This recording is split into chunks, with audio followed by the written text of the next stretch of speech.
He is the preserver of the entire universe, the all-knowing, the ever-present.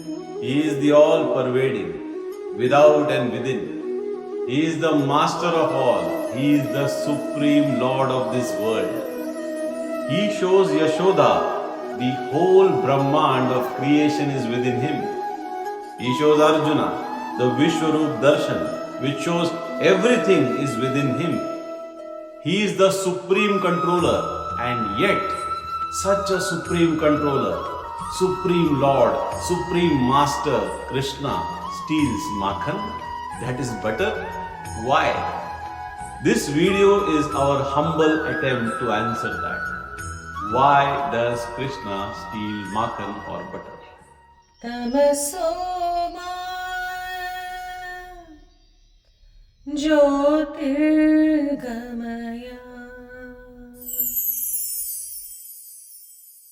Namaste. I am Satish Menon and I represent my team at Divine Dwarka. If this video has brought you to our channel for the first time, do take time to check out our videos on the Why series. Why we light lamps, why fasting, why we apply bhasma, and many more such whys. Do subscribe us on YouTube and follow us on Instagram for further notifications. And tell others about us if you like what we do. So in this video, we are going to discuss why does Krishna steal butter? Our Indian ancestors were not only wise and intelligent to understand the ultimate reality, but they also realized that ultimate reality as their own self. Krishna's life story or Krishna Lilas are nothing but the wisdom of our ancestors to convey to us how to attune yourselves to higher spiritual levels and attain liberation. Attain true freedom from this never-ending cycle of life and death, the never-ending cycle of samsara. Krishna steals butter and hence is known as Navanita Chora. Chora means thief and Navanita means soft, pure butter. But the word itself is very symbolic. Nava means the number 9 and it refers to the 9 different forms of bhakti or devotion. They are Shravana. Shravan is hearing about God's virtues, glories and stories, where the devotee gets absorbed in the hearing of divine stories and the mind merges into the thought of divinity. Second is Kirtana. It is the singing of God's glories, where the devotee is ever engaged in the japa of God's name and sings praise of God. Third is Smarana. It is the constant remembrance of the Lord at all times, the unbroken memory of the name and the form of the Lord. Fourth is the Pada Sevana. It is about serving the Lord's feet. Service of the sick, of the poor, of the whole at large is service to God. The whole universe is His Virat Swarupa or expression. Service of the whole is service of God. Archana. It refers to the worship of God. Worship is not merely external.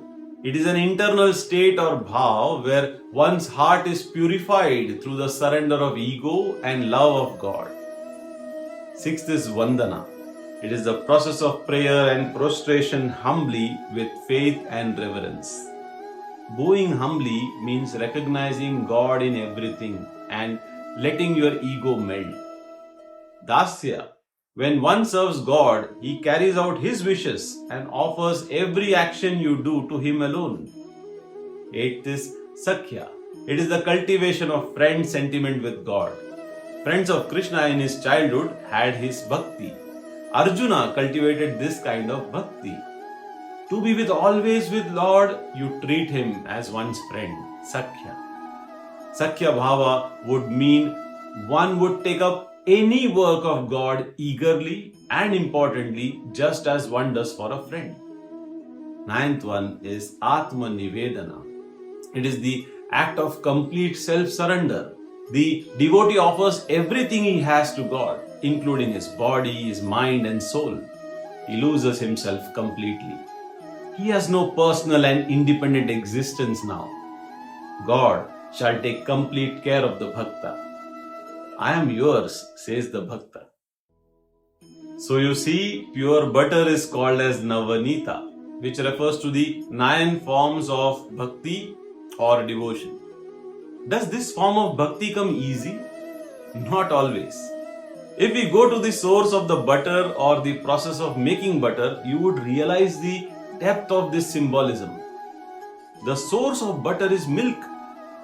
One way to make butter is from milk is you take milk. Milk represents yourself. Start by heating the milk to kill any unwanted bacteria, which is the process of purification within ourselves.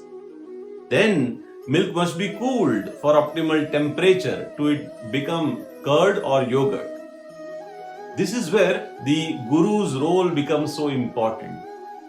The guru is like the little curd that is already prepared. When you add some curd into the cooled milk, then the entire milk solidifies to become curd. Which means when the guru enters your life, then yourself starts transforming. It doesn't happen instantly. It requires time. It requires Manan Chintan, that is quiet contemplation after taking lessons from the guru. The guru plays his role. You have to play your part too. But still the butter isn't ready. Butter is formed by churning the curd. The churn indicates our own continuous contemplation, learning and application of the spiritual learnings in life. When enough churn has happened, magically the pure butter starts forming. The same way the purity of a spiritual seeker starts emerging. The sadhaka has now become a bhakta. And this purity of heart and devotion of bhakta is what Krishna comes and steals. Can you offer it to him? No. You can just be ready with it wherever and whenever you are. You don't offer, and remember, he doesn't take when you offer. He takes it even without your own knowledge. He steals. In fact, you want him to steal. The message here is to become so evolved in the journey of spiritual transformation that you can invite him. So you say, Hare Krishna, Hare Krishna. Oh Krishna, come and steal the butter. Come and steal my pure devotion that I have for you. This is why Krishna steals the butter. Are you ready for him yet? That is the question. Happy Janmashtami to all of you.